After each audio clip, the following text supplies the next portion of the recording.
We've been treated, or maybe assaulted, by the atrocious nursery rhyme horrors Three Blind Mice and Mary Had a Little Lamb. And then there was also the less than stellar Winnie the Pooh, Blood and Honey. Surprisingly, though, the sequel was much better.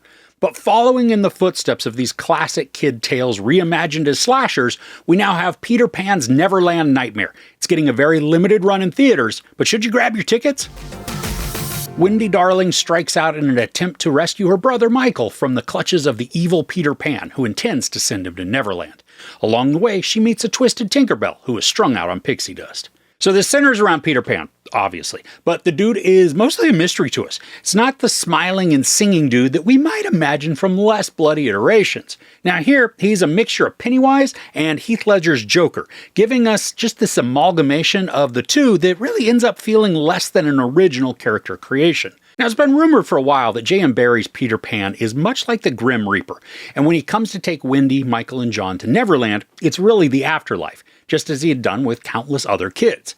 Now, this story, it plays a bit on that, viewing Peter as this reviled and unhinged child abductor, intent on taking as many kids as he can to Neverland. And all the while, he's either under the delusion that he's doing something good, or he's just acting out of pure evil. When we meet Peter, it's uncomfortable, and while it's a bit cheesy, it's also violent and gruesome.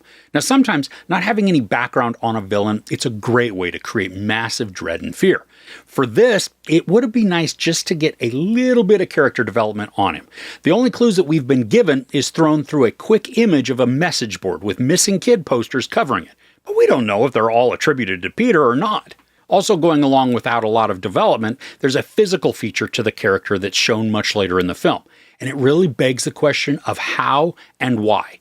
Now, maybe this would create more discomfort or unease by knowing some of the story, but it could also run the risk of turning him into a semi-sympathetic or at least damaged character who maybe has rationale for his actions. Now, I loved how savage he can be. He doesn't play nice when it comes to torment or pain. The scenes of violence, they are extremely gory and very visceral, thanks to some great practical effects that just make the actions seem ultra-realistic. I cringed and moaned several times because of the brutality that's shown. It's gnarly to say the least, full of all the nasty sounds that just help to make it even more real. Cracking bones, tearing flesh, blood squirting, and then wounds being manipulated. Ugh, it's gross, but it's wildly effective. There's also a theme that's mildly present within those who are taken by Peter. And I'm not sure if the story is attempting to make some sort of social commentary or if it's just a coincidence based on the very small sample of kids that we're introduced to. Now, out of the victims we meet, one could be gay and then one is certainly trans. If it's an unintentional element that these are the types Peter targets, it's unfortunate, and it really should have been caught within the writing. If, though, it is purely intentional to say that gay and trans people shouldn't be allowed to exist, well, then it is a horrifyingly disgusting take, and really would instantly ruin any enjoyment that was present. I am going to go with the hope that it was happenstance and a gross oversight rather than a bigoted targeting. And thanks especially just to one scene in particular where this father talks about his child who went missing and speaks nothing but love for the kid. Never derision, never disdain. Now, for the other characters we meet in this, the one we spend the most time with is Wendy Darling, who's played by Megan Placito. Now, the story feels like it's attempting to make Wendy a bit of a badass final girl, kind of like Sienna in the Terrifier films. And while we also don't get tons of development on Wendy, she's not given enough time to make her as endearing. I loved her tenacity and strength, and that while she might make some dumb choices in her pursuit to find her brother, for the most part she is intelligent and clever, understanding the assignment of staying alive and using anything within her grasp to achieve that, even keeping quiet when others aren't doing so hot so that she is not also attacked.